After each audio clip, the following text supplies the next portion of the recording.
This is the story of the one. As a maintenance engineer, he hears things differently. To the untrained ear, everything on his shop floor might sound fine, but he can hear gears grinding or a belt slipping. So he steps in to fix the problem at hand before it gets out of hand. And he knows Grainger's got the right product he needs to get the job done, which is music to his ears. Call, click Grainger.com, or just stop by. Grainger, for the ones who get it done. Back here on the Northland Sports Page, little past the P's. We're about to pass the mic to PA here shortly. It's Brian Prudhomme, John Carlson. We are thankful for our sponsors each and every week, including Arola Architecture Studio, Hoops Brewing, OAR Holdings of Duluth, Krause Heating and Cooling, your Carrier HVAC authorized dealer, Advantage Emblem and Screen Printing, Sammy's Pizza, The Blackwoods Group, Avenue 45, Mount Royal Bottle Shop, Stewart's Bike Sports and Trophies, Pier B Resorts, Kohler Toyota and Kohler Hyundai, and our friends at Comfort Systems. Speaking of friends, I'm incredibly blessed to call myself friends with PA and John Carlson. I know when I told you on Monday this week that he'd be joining us, you were beyond excited. I was very, very excited. I love listening to PA's play-by-play, and I love when he's on the show. I do too. So without further ado, let's get right to it. PA, good morning, sir. And the 5-4 operations have been a lot of fun here recently. Good morning. Yeah, good morning. Thanks for the nice words too. In the 27, Kevin O'Connell has led the Minnesota Vikings. We have had 3 legitimate Vikings and NFL immortality type games. I mean, the comeback against Indianapolis, the Buffalo bit, and then the Dobbs game. I mean, those are 3 games people will remember forever, so that's pretty cool. Absolutely it is. I actually was going to ask you, how would you rank the Atlanta game? Because I would put it in front of those 2 because I feel like the ones you mentioned previously, we felt we had the horses to get something done. I'm not sure, and you're more positive than perhaps any of us, I'm not sure anybody felt with Josh Dobbs on 4 days that we had a real shot, but we did it. Well, yeah, I mean, I didn't know what to expect either when it came in. I wasn't even properly prepared for him, to be honest with you. I mean, I can't remember the last time that between, the Vikings lead, whatever, on the KFAN Minnesota Vikings radio network driven by Polaris. So, when we go to break, I can't remember the last time I was on Wikipedia during a game as much as I was, just to I had nuggets written down for him, but I felt like I needed more. And, but of those 3 that I mentioned, what Dobbs did and what the team did, specifically the defense when it needed to do certain things, it was an immortality-like game. But let's not forget, the comeback against Buffalo was the greatest comeback in the history of the National Football League. So whenever you're making history while doing something to that level, yeah, that Indianapolis game, 33-zip at halftime, come on, I'll never forget that. No question about it. So the talk has been Josh Dobbs, but overall, Josh Dobbs will be the talk for last week. Overall, for me, the talk should be the growth of this defense, the learning curve of this defense, and the aggressiveness of this defense. All of a sudden, when we don't have the football, this team is fun to watch. A couple years straight, we didn't say that. Well, it's been the common thread, during the winning streak, specifically not having Jefferson, right. And there are a couple of examples where, Jaron Hall comes in at Lambeau, and Preston Smith for the Packers causes a strip sack. So now Green Bay, has an outside chance to win the game, but a great chance to get back into it. They're at the 15, they go backwards, and it's a turnover on downs on 4th down. And then in the Atlanta game, there was a fumble, and Lorenzo Carter runs all the way down to the 1. Tight end Josh Oliver, hustling every step of the way, knocked him out at the 1, or it would have been a touchdown. But then the defense pushed them back, and they had to settle for a Young Waku field goal. So Daniil's work against the run and his physicality and his 3 tackles for loss 12 tackles for loss, 3 forced fumbles with the league-leading 10 sacks. I mean, Daniil is Defensive Player of the Year material into the second half of the season. So that's been the common thread. But the possibilities off what we just saw with Dobbs, specifically when Jefferson returns with Addison and Hawkinson, if he can stay poised and if he can throw the ball and continue to run with that gift that's been given to him, there could be some really, really good things that happen here, man. I ain't kidding you. Yep, I agree with you. PA, when I was listening to the game last week, I think it was like 1st and goal for Atlanta, and all of a sudden I had to run into a store to pick up something, and I came back out and I was like, I'm sure that they scored. and all of a sudden it was like there was no change in the score. What happened? The defense came through. Well, then the defense later in the game, because it was a tightly contested game, and when you're wheeling through quarterbacks the way you are, and Josh fumbles. I mean, that's going to have to be something that if you are going to take this passing quarterback who can run, same fishbowl as Jalen Hurts, different rocks, not as good, but same fishbowl, and not the same fishbowl as Cousins. If you're gonna throw the ball with this guy and run the way he did, then your defense continuing to improve in situations is imperative. And the situation you referenced led to a field goal. But in the second half, Flores started sending guys, specifically Josh Metellus, to certain spots on the field. So in other words, Heineke's under center, he goes play action. And Metellus runs to a spot to his front side. And Heineke turned around, he saw Metellus, and he just threw it up for grabs, and Byron Murphy nearly had an interception. So it's things like that are popping up at key times of the games that are just they're just fascinating. It is. It has been a lot of fun watching this team get things together during this win streak. I'm glad you mentioned Metellus because I was going to segue off Dobbs and say, PA, I want to talk from one Josh to another now because one of the things, and there's 3,000 things I love about your show 9 to noon. I'll make a list for you someday if you'd like. But what you do so well is we all see the stats and the plays that make somebody a likable player. You tell us what makes them a likable person. Josh Metellus has become that likable person for me, and the play is starting to become very, very elevated as well. He's become one of the best defenders this team has. I like how you laid that out, brother, because the story, like when I talk about Josh, goes back to being on the sideline for the final game of the season last year against Chicago. Now, Cousins and the ones are going to play the first half, and then they're going to go into the playoffs.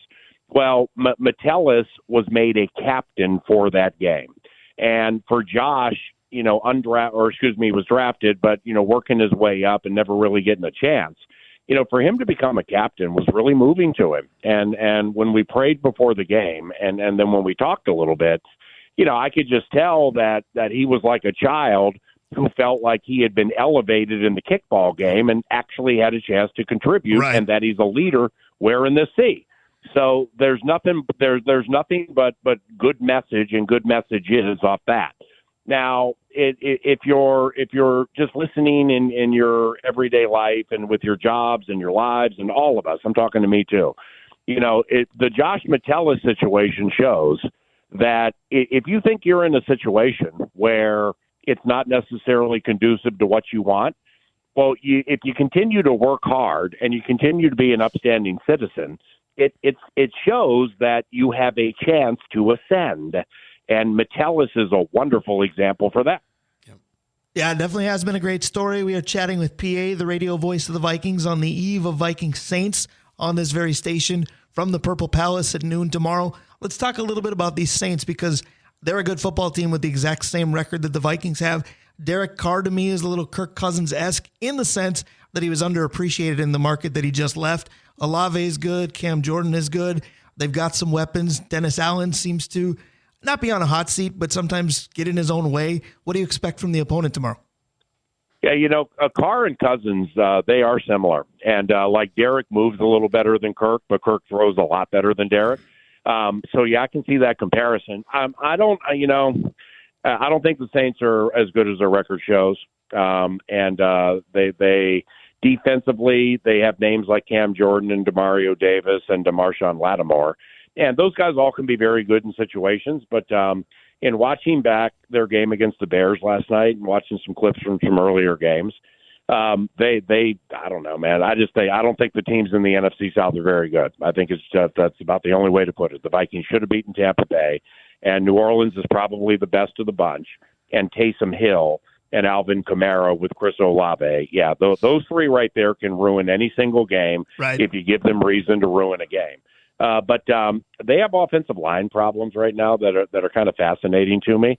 They have a guard named Andrus Peat. Now, when the Vikings beat the Saints in the playoffs in 2019, Mike Zimmer secretly and cleverly took Danielle Hunter and Everson Griffin and moved them inside and made them defensive tackles for the first time in their careers. And it wrecked the game long enough for Breeze that the Vikings could win a road playoff game. Well, Andrus Peat was one of the guards that Zimmer wanted to attack. The other was Larry Warford. And quite honestly, I think Zimmer felt that that was the weakness of the entire New Orleans Saints team. Well, Andrus Peat a couple of games ago was moved out to left tackle because their first-round pick from last year, Trevor Penning, the left tackle, got benched. So they're moving guys around on their offensive line recently, and that's really what you don't want to do at this time of the season. They have their bye next week, and I think they're kind of gasping for the bye. So even Dobbs and everything that's new and stuff like that, man, I just really feel a victory tomorrow. I certainly hope you're correct. Speaking of Dobbs and everything that's new, I'm glad you said it that way, because this team tomorrow finally gets back home. And the reality of it is they only had back-to-back road games. That's certainly not unheard of. But with all the peaks and valleys of this season that has gone on recently, it feels like they haven't played a home game in about 2 months. Yep. Aren't you at least a little bit fascinated by the round of applause that Josh Dobbs just might get based on what he did a week ago? A couple of things about tomorrow. You nailed it. It's going to be, at times early in the game, it will get close to playoff loud, because the last time the fans saw the team, they beat San Francisco on Monday Night Football, and everybody stood up every second of the game. Then they go to Lambeau and they beat the rival, so people like that. And then everybody saw the immortality with the Dobbs game. So it's going to be, and plus a lot of people loathe the Saints. So it's going to be fever pitch early in that game tomorrow. It's very key you said that. The second part of it involving Dobbs is tomorrow is the greatest professional moment he's ever had in his life. Now, you can say last week was, and as of now it is. But that was an adrenaline rush on 4 days of being here. No doubt. And it just was a level that's very difficult to get to 2 times in a row. So that was more of a fantasy situation. Tomorrow is a business venture for Josh Dobbs. Now that means he's had the entire week of practice, and of the practice I saw, man, they got some cool stuff in tomorrow. But I thought he looked really, really good. Secondly, for the first time in his life, Friday at like 2 o'clock after practice as I was leaving, well, he's sitting down in the lobby to do a big thing with Fox. And we got big podcasts, and we have NFL Network, and we have Adam Schefter and Jay Glazer. He's a media darling all of a sudden, right? Well, they're all on him. So, and I'm certainly not saying that prosperity is harder to handle than despair, but prosperity is different to handle than anything he's known in his career. So this is unbelievable tomorrow, the opportunity this young man has, where if they beat the Saints and then they get Russell Wilson in Denver, winnable, then they get whatever quarterback with the Bears at home, winnable, bye. Out of that, Vegas is a disaster firing coaches every day. So that's 8 in a row.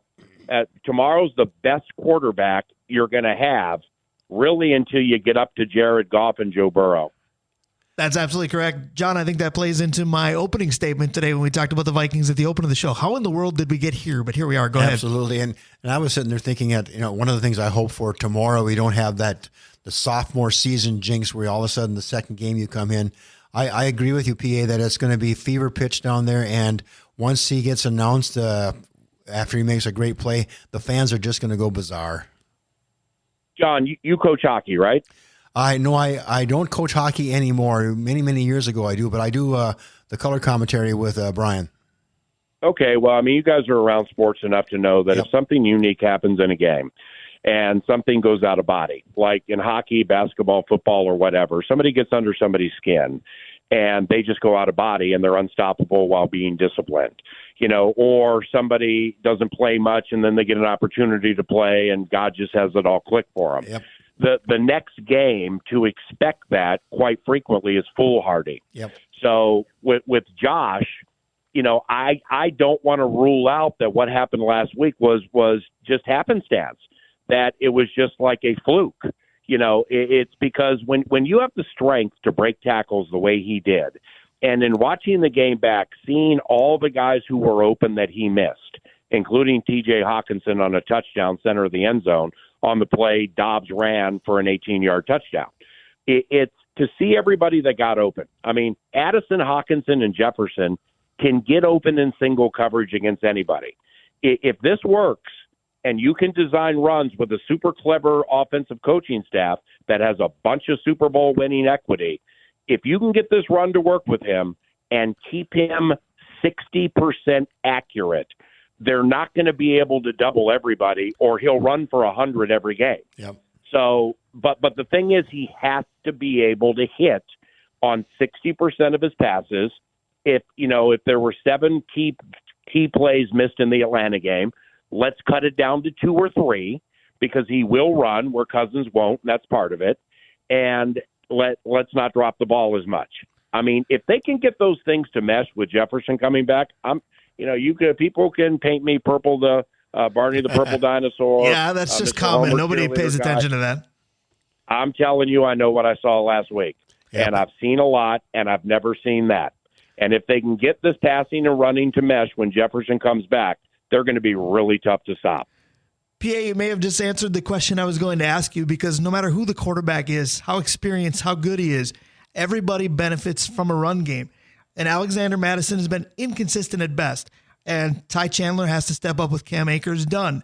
But maybe you answered the question. Is Josh Dobbs just going to continue to be his own running game?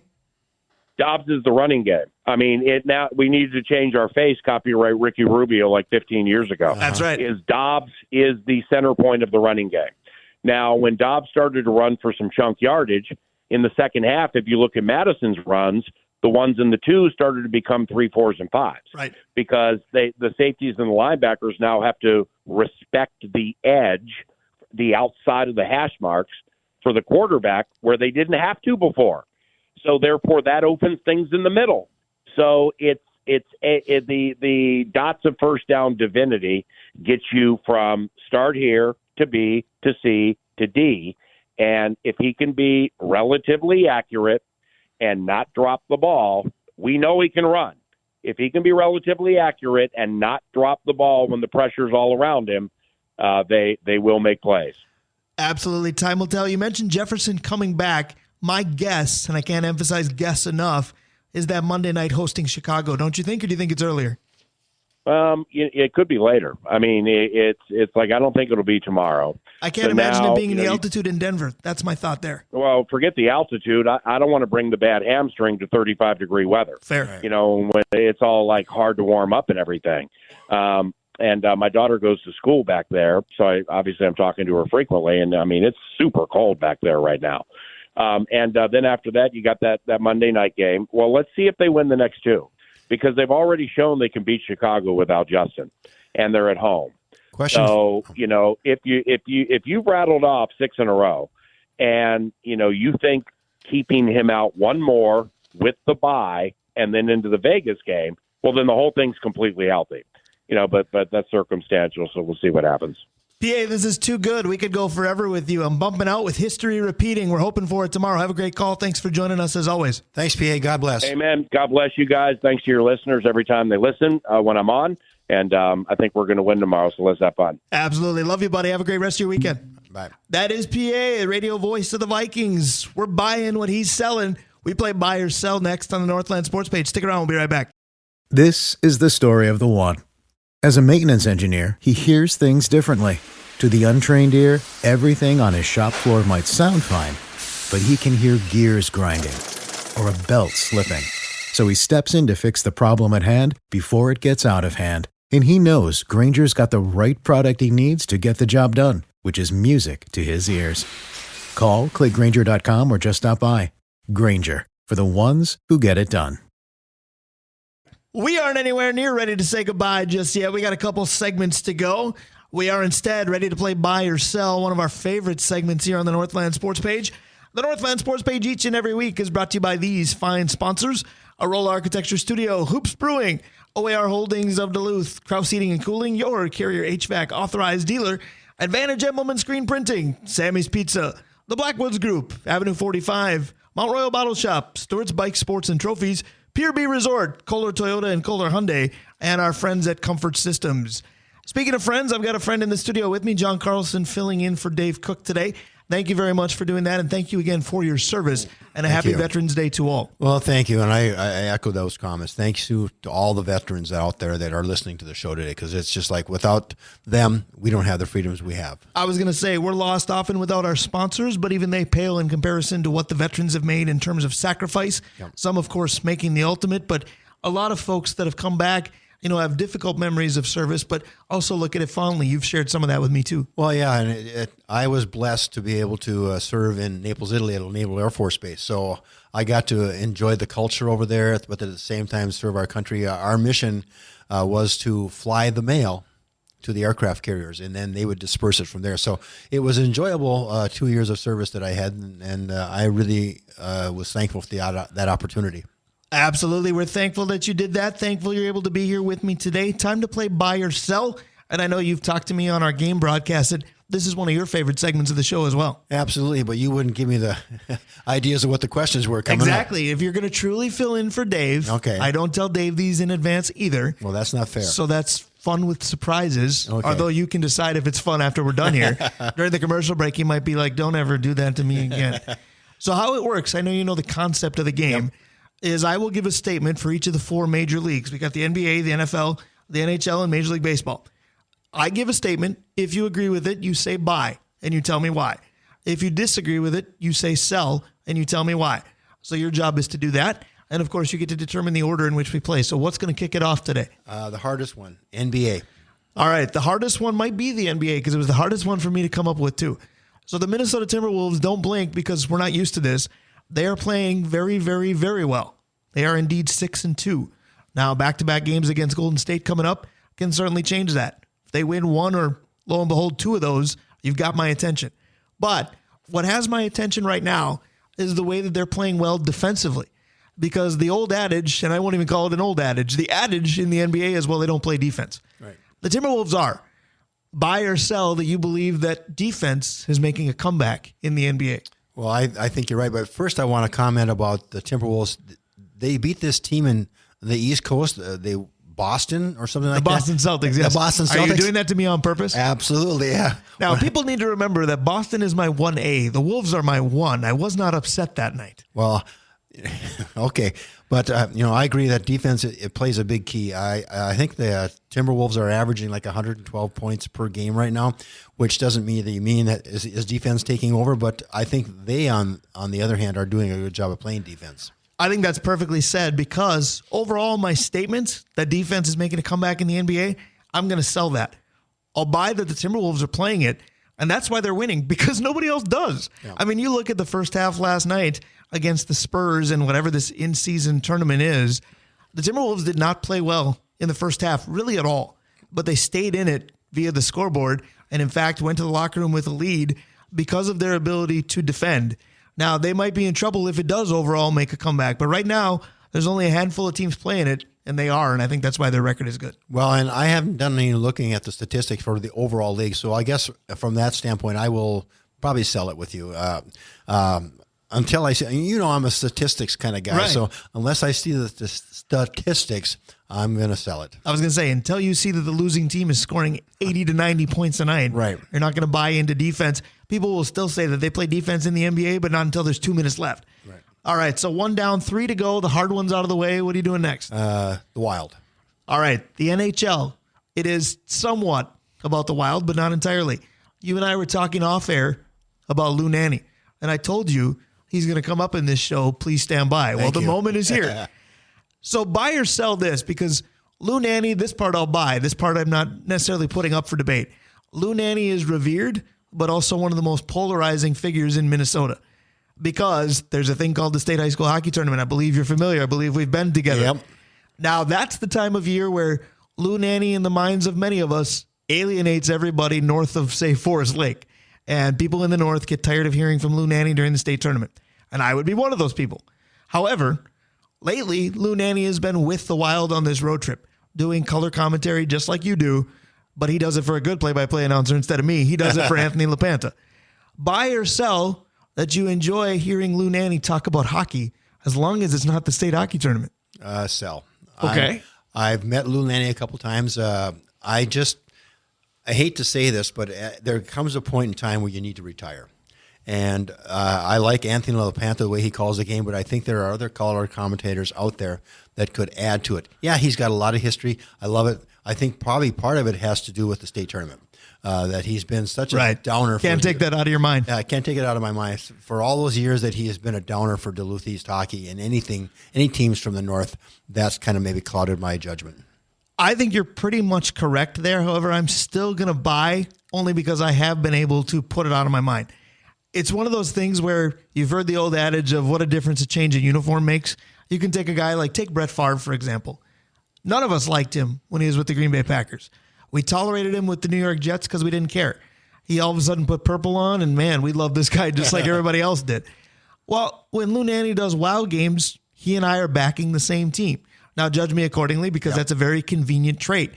But he does know the sport. Absolutely. So when he's not giving backhanded compliments at best to the team that I like, although with the Wild's current play, that's basically what you're stuck doing, he is a bit of an encyclopedia of the game. Now, you're right. Maybe his best days have passed him by, but I'm going to buy certainly that I'd rather hear him on Wild games in the state tournament. Well, I'll buy that. Right. I changed the rules. I cheated. Yeah, I'll buy that little snippet. Yes. But when he's doing, I like the hockey professor when you do high school hockey games. And I don't think he was there last year. Right.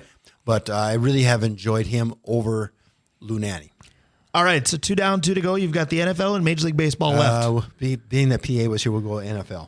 All right, this is perfect because the Vikings are somehow 5-4 in what looked like a lost season. We're now talking about the potential to get to 8 in a row. So buy or sell this. Based on what you've seen right now from the Minnesota Vikings, Kevin O'Connell should be a top 5 candidate for Coach of the Year. I buy that. There are certain things that he has done. When PA mentioned about Josh, I can't remember his last name. Metellus. Yeah. The thing that he did to elevate him to a captaincy, that talks about, for me, that he does such a great job as far as the team goes. It's all about a team.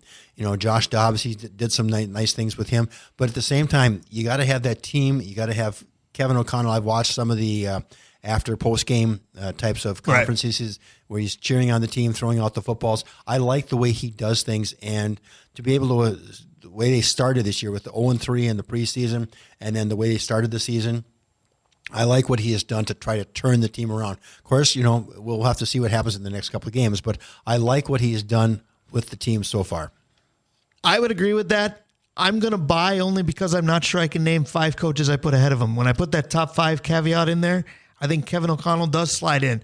But to me, it's a microcosm of what a roller coaster this season has been. Yep. Because when this team was 1-4, it certainly wasn't all Kirk's fault. It wasn't all KOC's fault. It wasn't all the defense's fault. It was a collective. But there were moments where the clock management was bad. The recognition of down and distance and play calling was questionable. And you can attribute that to an offensive coordinator, but ultimately the final decision comes down to the head coach. Right. And there were times where I wondered if KOC was really sure of himself and was really asserting his personality into this team. Well, 4 wins in a row later, it sure seems like it. It might be the timing of the question. Right. Because if I ask this, let's say they get housed tomorrow by the Saints, and you ask it again, the reaction might be different. Welcome to the NFL, instant gratification. Absolutely. And that's the way our society has gone. It's instant gratification as much as possible. So we'll just have to see what happens tomorrow. No question, no question. Speaking of what happens tomorrow as in next season, is going to be interesting for the Twins. Major League Baseball is our last one for buy or sell today. So the big news, and my goodness, the Twins negatives on Twitter or X or whatever social media outlet you want to call it or you like to use, Twins fans, heavy on the air quotes, went bonkers at the news that this team is going to cut payroll. But the root of the cause is the TV mystery with the Bally Sports conundrum, and that's being kind to call it a conundrum. So given that, but also given the news this week that they picked up their options on Max Kepler and Jorge Polanco, buy or sell that they both actually make the opening day roster as Twins? I buy that they won't make the... So you sell that they're going to be there. You buy that they won't make it. I buy that they will not. Both of them will not be there next year. Okay. Do you think they're both going to be gone, or do you think one or the other goes? I think one or the other is going to be gone. Which one would you say? I'm going to say that Kepler is going to be gone. Okay. I mean, he started out really slow this past season. Yeah, he came on at the end, but take a look at what his overall value, both offensively and defensively. I will go with Polanco on that. I like everything about what you just said, so just to be contrarian, I'm going to buy that they both stick around. just because I think that might have been the foreshadowing of this team saying we're basically going to stand pat because we have to. Now, there are times where I don't buy into what I just said, and that might be one of them, because I agree with you that Kepler had an otherworld half season, right, but a tremendously disappointing other half to the season. The other bit with Polanco is this team struck out like a hobby. And to me, Polanco takes the most professional at-bats, maybe Donovan Solano as well, but he's probably the best professional hitter they have. But Julian was kind of a splashy story. Now, he's a hatchet job defensively, but he's going to stay somewhere. If they decide that second base is where he's going to stay, where does Jorge Polanco go? Yep, absolutely. And one of the things when you mentioned about the Twins cutting salary, I worry about Sonny Gray. I think he's gone. Yeah. But I think, depending upon the price tag, maybe he should be. Let's not forget that there was a time in June, early July, where he was good, but they weren't winning when he pitched. Now, it wasn't his fault, right, but he was under duress a lot too, and there was thought of maybe this team isn't going anywhere. Now, they ended up going places, but there were rumblings of should Sonny Gray even stay beyond the trade deadline. Right. If you're giving an astronomical number to him, he's not a dominant number one pitcher. I just don't think he is. Yep, and it'll be interesting what how much they're going to cut the actual salaries of the team, and it's just like I unfortunately don't agree with that. I mean, if you want to, I don't like what the Yankees have done over the years as far as waiving a bunch of dollars to get a bunch of teams. But look what happened this year. The Yankees didn't perform that well, and they had one of the highest payrolls. Right, and TV revenue is what it is. I mean, you don't have a television provider right now. How do you not expect that to impact your payroll? Now, you can go with your cheap poll ads narrative and be somewhat right, but if you want to die on that sword because of the news of this week, we were prepared for this months ago. Bally's been, let's just say it, a bleep show at best for a while. Yep, and it'll be unfortunate because you and I both watch the Twins games all the time. I was going to say, you think I'm a radio listener now? If the Twins aren't on TV regularly, I might have a radio glued to me. Yeah, you'll have that, and you won't have Dick Bramer there. That's going to be weird, too. The only thing I hoped with that is I've done play-by-play for baseball, too. If they need an applicant, I'm listening. I will buy that in a heartbeat. That is buy or sell for this week. We are buying what anybody's selling when it comes to our sponsors. Once again, a Roll Architecture Studio, Hoops Brewing, OAR Holdings, Krause Heating and Cooling, Advantage Emblem and Screen Printing, Sammy's Pizza, The Blackwoods Group, Avenue 45, Mount Royal Bottle Shop, Stewart's Bike Sports and Trophies, Pier B Resorts, Kohler Toyota and Kohler Hyundai, and our friends at Comfort Systems. We encourage you to buy whatever it is they're selling because they make it possible for us to be with you on the Northland Sports page. One segment to go. Vencie Glenn talks about Vikings Saints when we come back. Stick around. I don't know. This is the story of the one. As head of maintenance at a concert hall, he knows the show must always go on. That's why he works behind the scenes, ensuring every light is working, the HVAC is humming, and his facility shines. With Grainger's supplies and solutions for every challenge he faces, plus 24/7 customer support, his venue never misses a beat. Call quickgrainger.com or just stop by. Grainger, for the ones who get it done. If either one of us are young anymore, it's Brian Prudhomme, John Carlson, final segment of the Northland Sports page. Been a fun one. John, I appreciate you being in for Dave once again. Dave and Vencie, they got a good friendship, but Dave keeps missing him. Yep. But his loss is your game today. Well, I'm looking forward to this segment here. Absolutely. So without further ado, we go right to former Vikings safety Vencie Glenn. Vencie, good morning, my friend. Good morning. How you guys doing? Always doing well. Always doing well coming off a win. Now, I just talked to PA Paul Allen, radio voice of the Vikings at the top of the hour. We talked about how unimaginable, unthinkable, use whatever adjective you want, last week's victory was.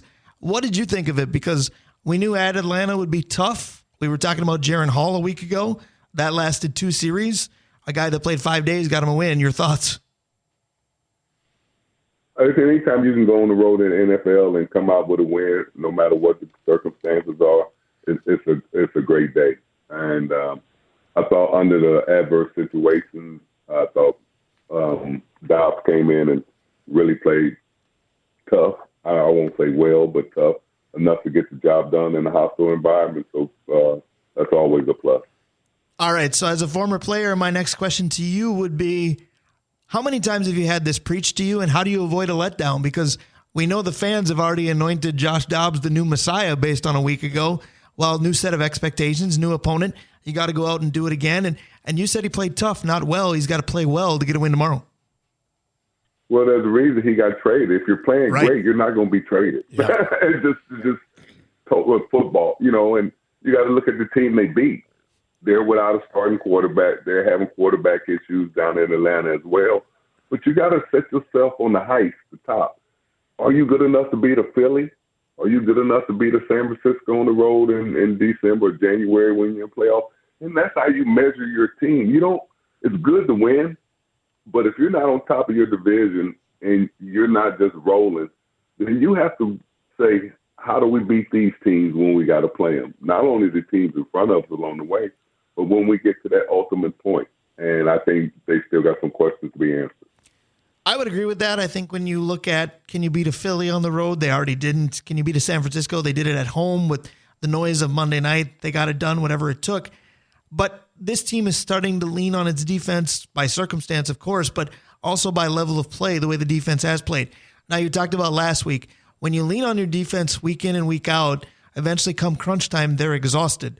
So I want you to talk a little bit more about that, but also talk about when you watch this defense, are you impressed by the way they fly around right now? Oh, I love defense. And when you're making them turnovers, interceptions, fumbles, creating a lot of havoc on the quarterback, that's always a good thing. But at the same time, you like to get off the field and not depend on your defense like that. Offensively, you like the ball control, especially if you don't have your leader out there. And now you got new guys coming in, especially at quarterback, and it's not always going to be this rosy as it was on the road in that kind of debut, because Atlanta doesn't have film on Dobbs other than what you see on TV. So playing against that guy is a little different, and they'll find a way to defend him. But I think the Vikings have done a great job this year by adapting to that Flores defense. Let's go get them, and it's paid dividends. Absolutely. The aggressiveness reminds me of the way a certain safety played in the early 90s for the Vikings as we chat with Vencie Glenn. John, you want your opportunity to chat with him too. Well, I was just going to ask a question about, I'm a guy that lives in the trenches. So what are your comments about the way the defensive front four have been playing? Man, I've always looked at the defense as a collective group. I'm not into individual stats. If you're getting off the field on third downs and you're creating havoc, and, a lot of play goes to the way the secondary plays, as well as you getting sacks and creating havoc up front and being a little more stout in the run game because you got a secondary that you can depend on. And I just think the back end, especially in the safety positions, I think those are the two best positions that are being played on defense right now for the Vikings. Vencie, I want to talk to you about something that I didn't plan on, and I guess we could argue that I don't plan a lot of my questions anyway. I'm not a scripted guy. John knows that more than anybody, and he laughs at me for that reason. But when the Vikings played the Chargers this year, we talked about two of your former teams squaring off. I think most people know you as a Viking or a Charger, but tomorrow we can say the same, can't we? The Vikings and Saints. New Orleans has been always kind of a fun football market. What was your experience when you played there? Oh, it was the year before I came to Minnesota, and we won the division 11-5. I led the team in interceptions, and the next year I came to Minnesota. But we beat Minnesota down in the Dome that year, and the very next year I became a free agent and came to Minnesota. So I think my two interceptions that game against the Vikings probably helped me get to Minnesota. I was going to say, the adage is if you can't beat them, join them, but make them join you. Yeah, the Dome is fun playing against the Saints, and that's just a different kind of awkward team that you have to play against because they got two different style quarterbacks. Tyson Hill can do anything he wants on the football field. So it's a tricky team to play against, and they play defensively. They play hard. Yeah, I'm glad you mentioned that because Taysom Hill, yes, does create a different dimension as a quarterback, but that's not where they exclusively play him. He's technically a tight end. He could be in the backfield. He could split out wide. He's done that in a playoff game against the Vikings before. How do you, as a defense, prepare for something gadgety like that? Is there something that a scout team or a practice can even do? I think what New Orleans is going to do is try to get him matched up on Harrison Smith a lot and dictate when Harrison Smith can come down in the box and be aggressive and when he has to cover a dude because Taysom Hill is a guy that'll hurt you in so many different ways. So you just can't play your normal defense. You have to have an eye on him all day because they'll find different ways to use him. and get you off your defensive mix because you're so worried about it. I think that's very well said. When you look at the Saints, too, a lot of people think about a couple years back, the Christmas Eve, might have even been Christmas Day. I lost track because I purposely wanted to lose memory of this game. But Alvin Kamara, we all know he's a good running back, but he lit up a poor Vikings defense a couple years back. Do you think as a running back his best days are behind him, or is he a factor tomorrow, or is the answer to that possibly a collective yes? I don't think his best day. It's so hard when you got so many different people coming through an organization, especially at the quarterback position, to sit there and running back if you're good and you're all pro, you have a little more time to be there. But as a defensive player, when you're shuffling quarterbacks and a lot of turnover on the offensive side, that limits your days because your defensive schematics are all going to be based off what your offense can or cannot do. So as a running back, his days are definitely not behind him. How you use him is the most important thing, and he's always a threat when he's on the field. Hey, I just got one quick question, being that you've played both for the Saints and also the Vikings. My question is a little reality. Is there a difference between the noise levels between the Dome in New Orleans or the U.S. Bank Stadium? That's a very good question. That is. I'm stumped as well. Which dome was noisier, Super or Metro, I think is the question. Because I think PA was mentioning about Dobbs coming in, and he figures it's going to be like a playoff type of volume tomorrow, and how much will that actually impact the players? Oh, the New Orleans is definitely loud. Minnesota, any dome can be loud if you got the right fans.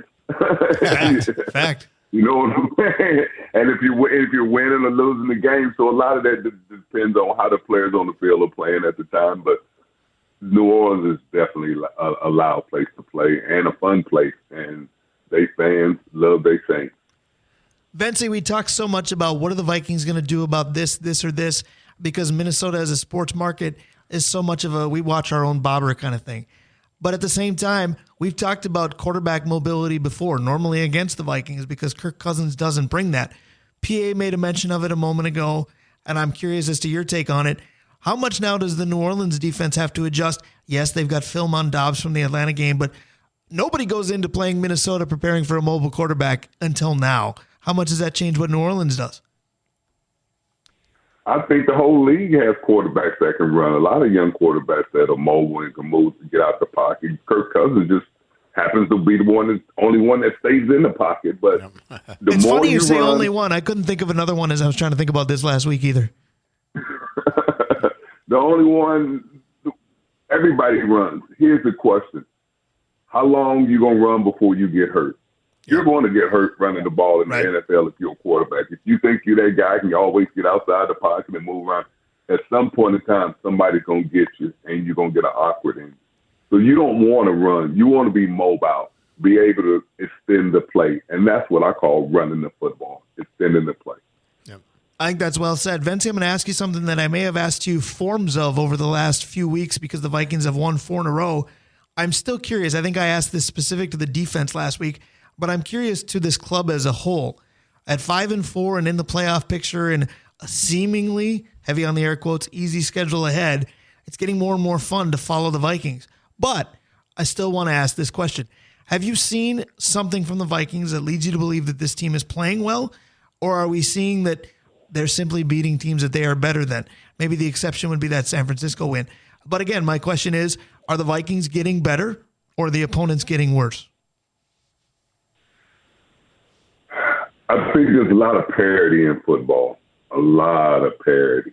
The game that they beat San Francisco, that was true Viking football. If you look at the other games they won, you're not talking about outstanding teams. You're talking about teams who are right where you are or maybe a little behind you. And like they say down in Alabama, struggle wins. You want to go out and win games decisively because they won so many close last year. Right. How long can you get that run, keep that run going? At some point in time, you have to go out and dominate a specific phase of the football game and let people know this is who we are, this is identity. I still don't think they found their identity. you're 5-4. It's not like you're 7-2 or something like that. You're 5-4, so that's basically 500. So I think they need to get over the hump. This will be a big win for them if they do, especially being in the division. All right, so that being said, because I agree with you, right now their identity is ugly wins are wins too. But that being said, do we expect another victory tomorrow? What you got for a score? This is a tough New Orleans team. They play well. They play hard. They're well coached.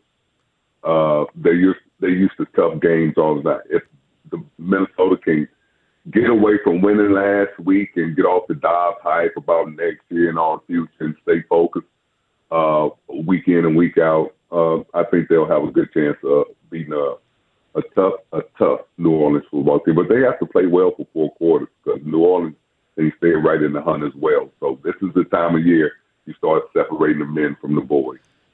To that end, separating the men from the boys, another former team of yours, the Chargers, plays the Lions. If Detroit loses, there's a half game between these two if the Vikings win.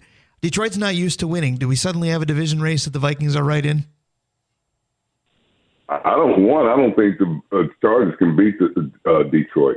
Detroit's a very good football team, and San Diego almost said San Diego. I do it all the time, too. I don't think you're wrong, man. I still call them that. Let me stick to the nicknames. The Chargers, they just don't play consistently across the board, especially on the defensive end. And as we know, Detroit will run the ball all day long if you don't stop them the running game. And so I think that's where San Diego, Los Angeles.